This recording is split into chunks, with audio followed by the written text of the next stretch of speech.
વહાલા દર્શકો, શું તમે ઠીંગણા માણસને જોયો છે? બાઇબલમાં પણ એક ઠીંગણા માણસની વાત છે. શું તમે ઈશ્વરને મળવા તેના જેવી જિજ્ઞાસા રાખી શકો છો?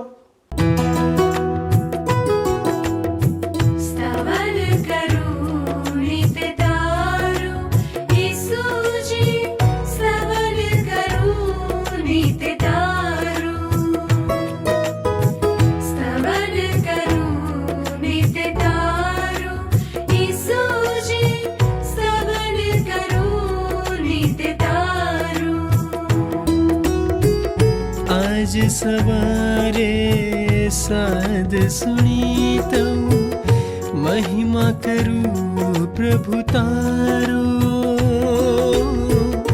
महिमा करूं प्रभु तारो, स्तवन करूं नित तारो,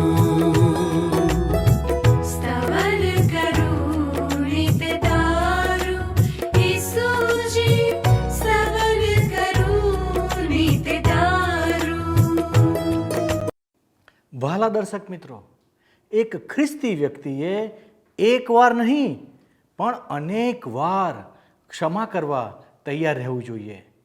આજ્ઞા પાલન એ માત્ર સેવાનું ઉત્તરદાયિત્વ જ નહીં પણ એક ઈશ્વરીય સદ્ગુણ છે જે આપણી અંદર હોવો જોઈએ અને આપણે હંમેશા પ્રભુ ઈસુના પ્રેમમાં અને તેમના ઉપકારો પ્રતિ આભારવશ થઈને રહેવું જોઈએ. પ્રભુ ઈસુ બે દ્રષ્ટાંતો દ્વારા શીખવે છે કે દંડ નિશ્ચિત છે. આપણે લોકો પ્રત્યેના વિશ્વાસમાં દ્રઢ રહેવું જોઈએ અને સદા ઈશ્વરની ઈચ્છા અનુસાર આચરણ કરવું જોઈએ. તે પણ આપણે શીખ્યા. પ્રભુ ઈસુ બાળકોને આશીર્વાદ આપતા કહે છે કે જ્યાં સુધી તમે ઈશ્વરના રાજ્યને એક બાળકની જેમ નહીં સ્વીકારો ત્યાં સુધી તમે ઈશ્વરના રાજ્યને પ્રાપ્ત કરી શકતા નથી. આ બધાની વચ્ચે પ્રભુ ઈસુ બાળકોને આશીર્વાદ આપે છે અને પછી પ્રભુ ઈસુ એક ધાર્મિક અધિકારીને 5 આજ્ઞાઓ યાદ દેવડાવે છે અને યરીખોમાં પ્રવેશ કરતી વખતે પ્રભુ ઈસુ એક અંધ વ્યક્તિને દ્રષ્ટિ આપે છે. તો આવો વાલા દર્શક મિત્રો, આજના વચનને દેવના સેવક દ્વારા આ બધી બાબતોને ધ્યાનમાં રાખીને જીવનને ઉપયોગી તેવી વાતોને શીખીએ. ત્યાર પછી આપણે એક અદ્ભુત બાબત જે બહુ જ મહત્વપૂર્ણ છે તે વિશે શીખીશું કે ધનવાન વ્યક્તિ અને અનંત જીવનની વાત દ્વારા આપણે કેવી રીતે અનંત જીવનમાં પ્રવેશ કરી શકીએ છીએ. ધનવાન વ્યક્તિ માત્ર પોતાના ધન ઉપર જ પ્રેમ કરતો હતો અને સાથે અનંત જીવન પણ પ્રાપ્ત કરવા માગતો હતો, પરંતુ ધન પ્રત્યેનો તેનો પ્રેમ આડે આવી રહ્યો હતો. ધન આપણા માટે ખરાબ નથી, ધન અગત્યનું છે, પરંતુ ધન પ્રત્યેનો પ્રેમ આપણને ભૂંડાઈ તરફ લઈ જાય છે. પછી પ્રભુ ઈસુ પોતાના મરણ વિશે ત્રીજી ભવિષ્યવાણી કરે છે. અંતમાં આપણે એક અંધ ભિખારીની વાત સાંભળીશું જે પ્રભુ ઈસુ દ્વારા સાજાપણું પ્રાપ્ત કરે છે. આ અંધ વ્યક્તિએ પ્રભુ ઈસુ તરફ પોતાનું મુખ રાખીને મોટેથી બૂમ પાડીને કહ્યું, ઓ ઈસુ, દાઉદના દીકરા, મારા પર દયા કર. પ્રભુ ઈસુ તેના પોકારને નકારી ન શક્યા અને જઈને તેને સાજાપણું આપ્યું. ભલા દર્શકો, જ્યારે આપણે મુશ્કેલ પરિસ્થિતિમાં હોઈએ અને પ્રભુ ઈસુને પોકારીએ ત્યારે તે આપણો પોકાર સાંભળવાનો કદી નકાર કરતા નથી, પરંતુ તે આપણા પોકાર ઉપર ધ્યાન આપે છે અને આપણી પાસે આવે છે. જો આજે આપણે મુશ્કેલીમાં હોઈએ, તકલીફમાં હોઈએ અને જો આપણે પ્રભુ ઈસુને પોકારીએ તો તે નિશ્ચિતપણે આપણું સાંભળવા તૈયાર અને તત્પર હોય છે. તો વહાલા દર્શકો, આવો આજે પ્રભુના સેવક પાસેથી ઈશ્વરનું વચન ધ્યાનથી સાંભળીએ.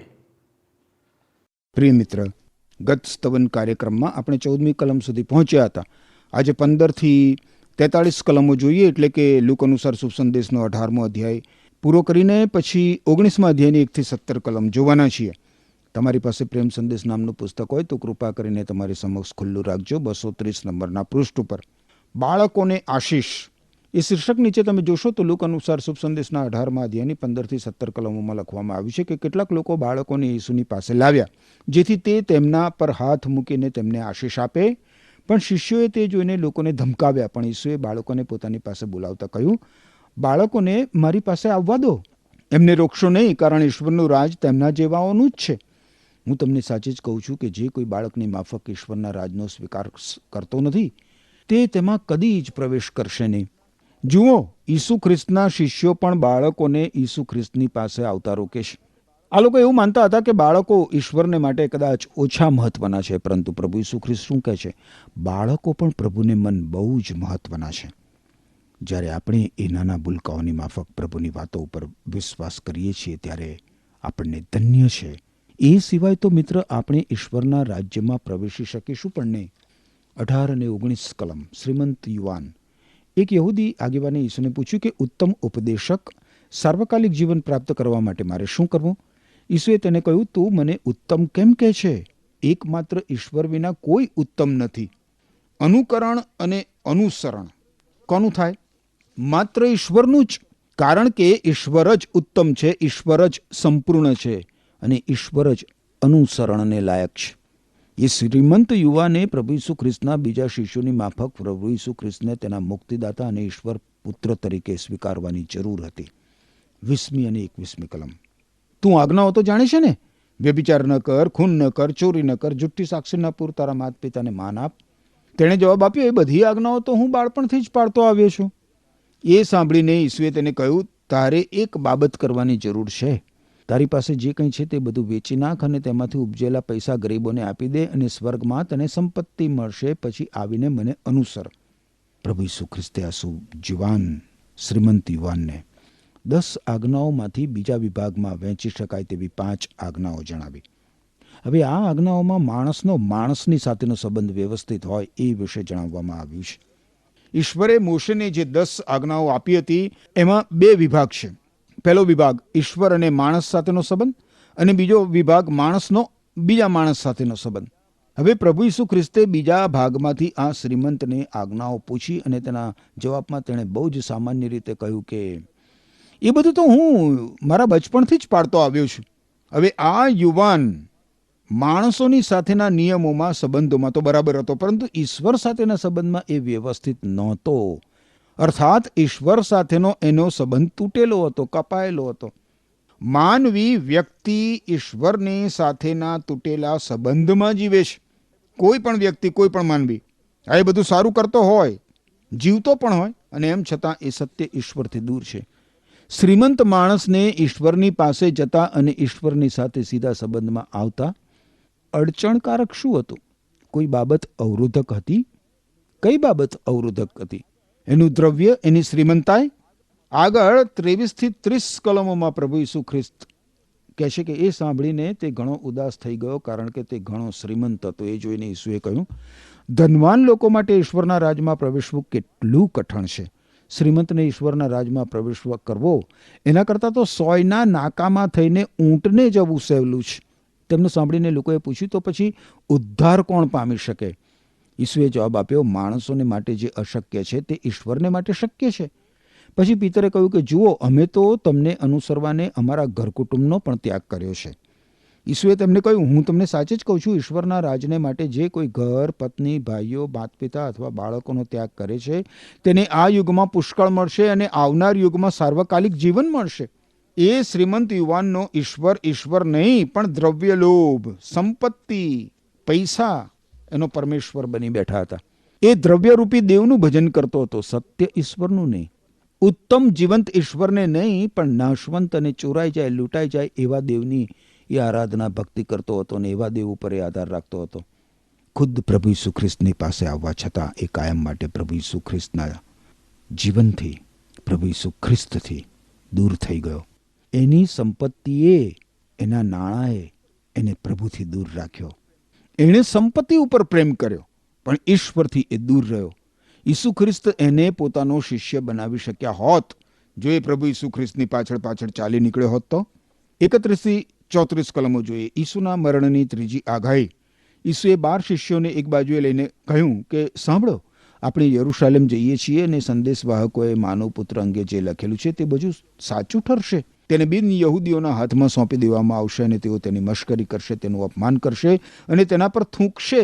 તેઓ તેને ચાપખા મારશે, તેને મારી નાખશે અને ત્રીજા દિવસે તે પાછું સજીવન કરાશે.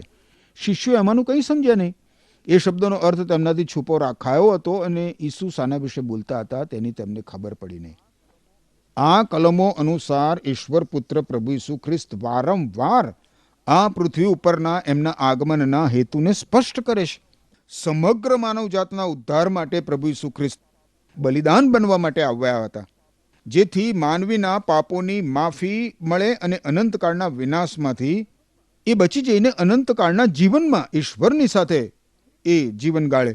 સ્વેચ્છાથી અને માનવ ઉદ્ધાર માટે પ્રભુ ઈસુ ખ્રિસ્તે ક્રૂસ ઉપર આપણા માટે બલિદાન બની ગયા, જેનાથી પ્રભુ ઈસુ ખ્રિસ્તના પવિત્ર નિષ્કલંક રક્ત દ્વારા માણસ પોતાના દુષ્કર્મોના બંધનોમાંથી, પોતાના પાપોની શિક્ષામાંથી ઉદ્ધાર પ્રાપ્ત કરી શકે.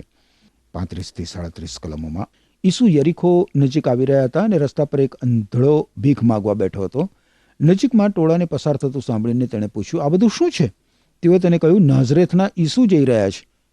એક અંધ ભિક્ષુક પ્રભુ ઈસુ ખ્રિસ્તને પોતાના આંતરચક્ષુ વડે ઓળખે છે અને એના પરિણામે એના ચર્મચક્ષુઓ પણ ખુલી જાય છે, બિલકુલ ખુલી જાય છે. 38 થી 43 કલમ જોશો. એણે બૂમ પાડી, ઓ ઈસુ દાવીદના પુત્ર, મારા પર દયા કરો. મોખરે ચાલતા લોકોએ તેને ધમકાવ્યો અને શાંત રહેવા કહ્યું, પણ તે તો વધારે ને વધારે જોરથી બૂમ પાડવા લાગ્યો, ઓ દાવીદ પુત્ર, મારા પર દયા કરો. તેથી ઈસુ થોભ્યા અને પેલા આંધળાને પોતાની પાસે લાવવા આજ્ઞા કરી. તે પાસે આવ્યો ત્યારે ઈસુએ તેને પૂછ્યું, હું તારા માટે શું કરું? તારી શી ઈચ્છા છે? તેણે જવાબ આપ્યો, પ્રભુ, મારે ફરીથી દેખતા થવું છે. ત્યારે ઈસુએ તેને કહ્યું, દેખતો થા, તારા વિશ્વાસને લીધે તું સાજો કરાયો છે.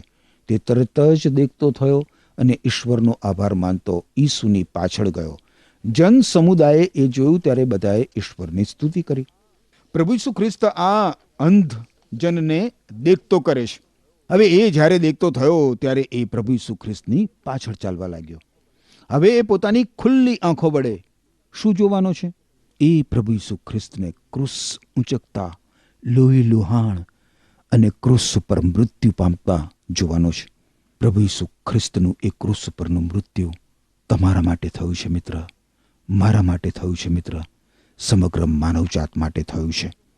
સમગ્ર માનવજાતના પાપોનો દંડ ભરપાઈ કરવા માટે પ્રભુ ઈસુ ખ્રિસ્ત ક્રૂસ ઉપર ચડાઈ ગયા. અને એટલે મિત્ર, જો તમે પ્રભુ ઈસુ ખ્રિસ્ત પર તમારા એકમાત્ર મુક્તિદાતા તરીકે વિશ્વાસ મૂક્યો નથી તો હજુ પણ તક છે, હજુ પણ સમય છે. ઈસુ ખ્રિસ્ત પર વિશ્વાસ મૂકો. તમારા દુષ્કર્મોના બંધનોમાંથી, તમારા પાપોની શિક્ષામાંથી મુક્ત થઈ જાઓ. આવો રે સાથીઓ, પ્રાર્થનાનો વખત છે. ભક્તિ થકી શક્તિ મળે ઈસુ દે છે. આવો રે સાથીઓ, પ્રાર્થનાનો વખત છે. ભક્તિ થકી શક્તિ મળે ઈસુ દે છે.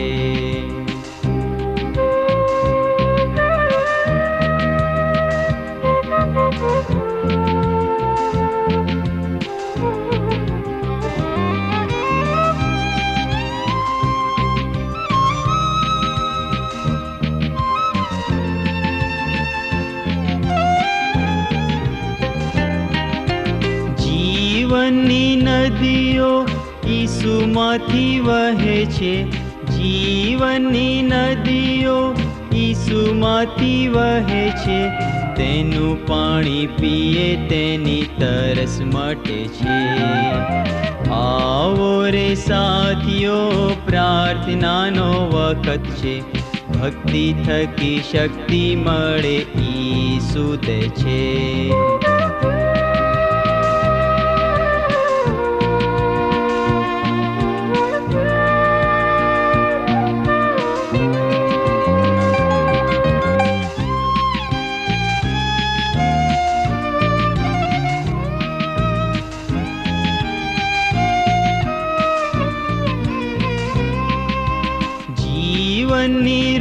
રોટલી આકાશમાંથી આવી છે, જીવનની રોટલી આકાશમાંથી આવી છે, તેને ખાધે ભૂખ ભાગે મન ધરાશે. આવો રે સાથીઓ, પ્રાર્થનાનો વખત છે, ભક્તિ થકી શક્તિ મળે ઈસુ દે છે.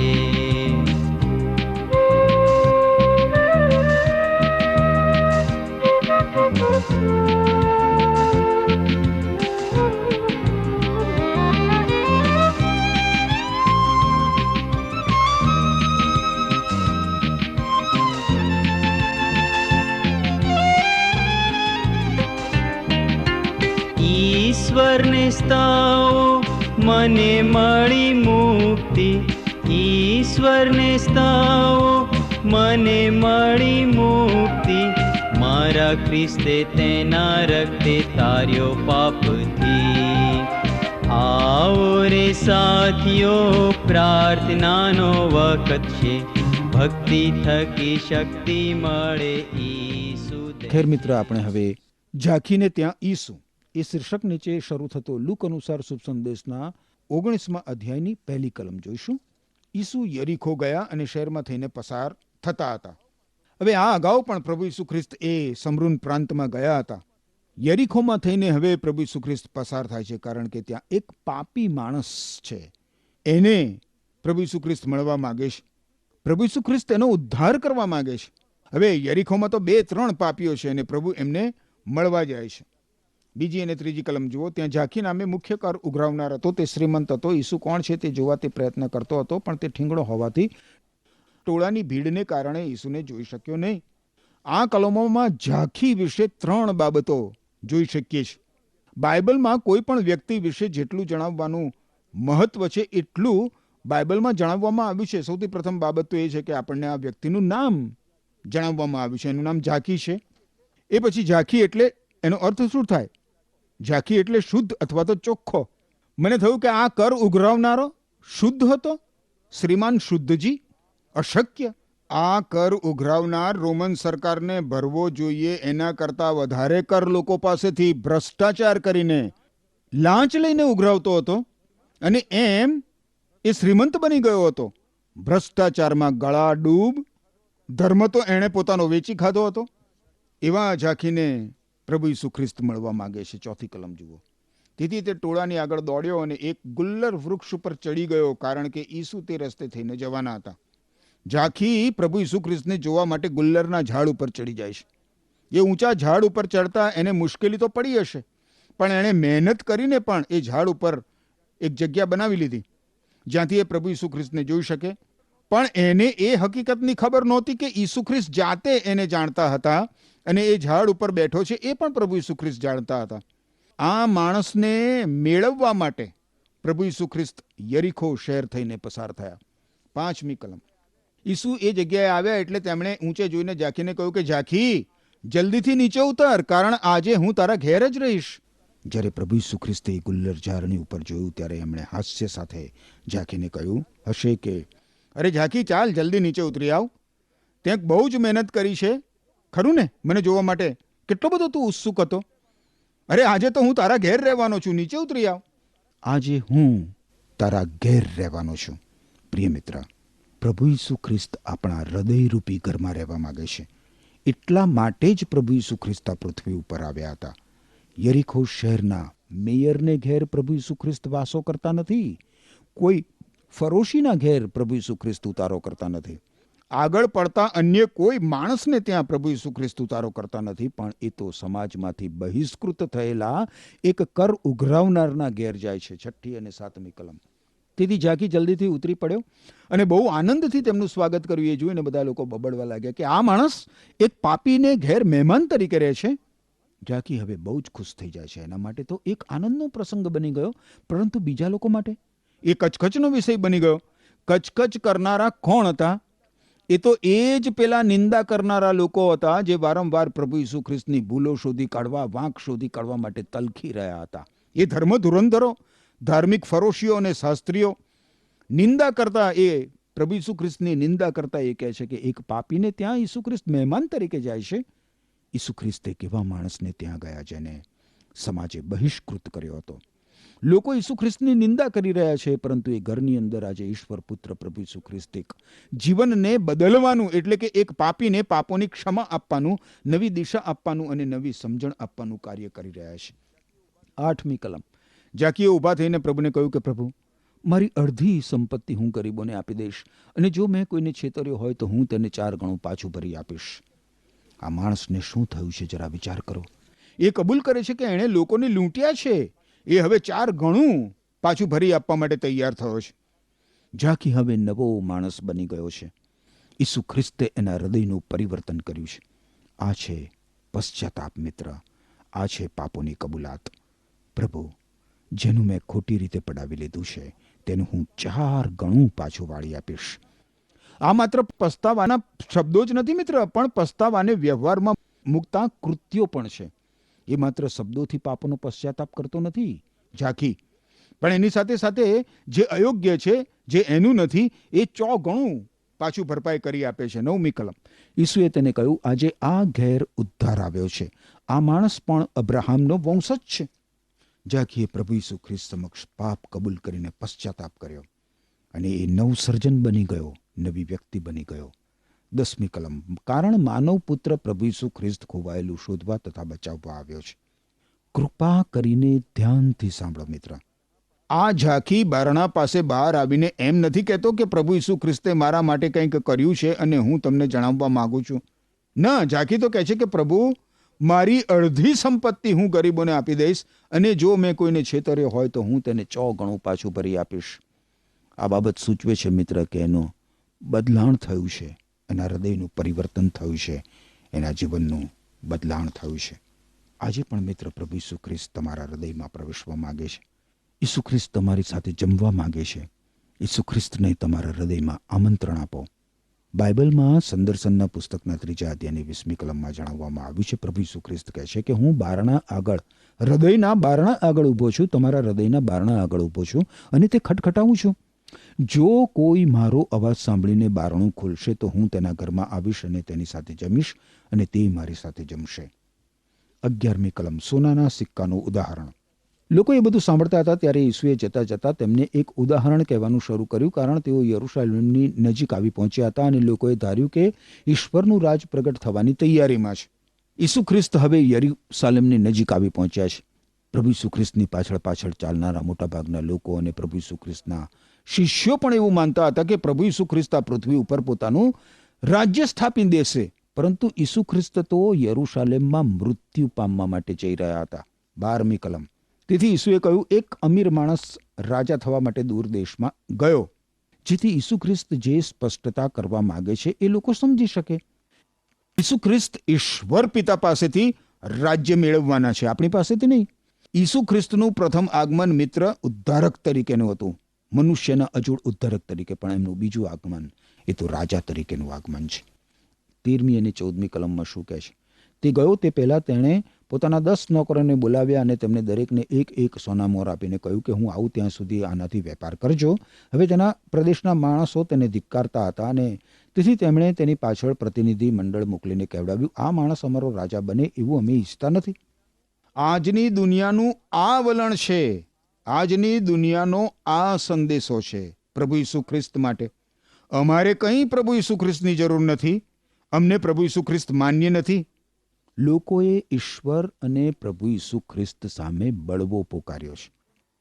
પહેલાં આવીને કહ્યું, સાહેબ, તમે આપેલી 1 સોના મોરમાંથી હું બીજી 10 કમાયો છું. તેણે કહ્યું કે શાબાશ, તું સારો નોકર છે, તું નાની બાબતોમાં વિશ્વાસુ રહ્યો, તેથી હું તને 10 શહેર પર અધિકારી ઠરાવીશ. એ અમીર માણસ રાજા બનીને પાછો આવ્યો. યાદ રાખો મિત્ર, ઈસુ ખ્રિસ્તનું પુનરાગમન રાજા તરીકેનું છે, બાળ ઈસુ તરીકેનું કે ઉદ્ધારનાર તરીકેનું નહીં.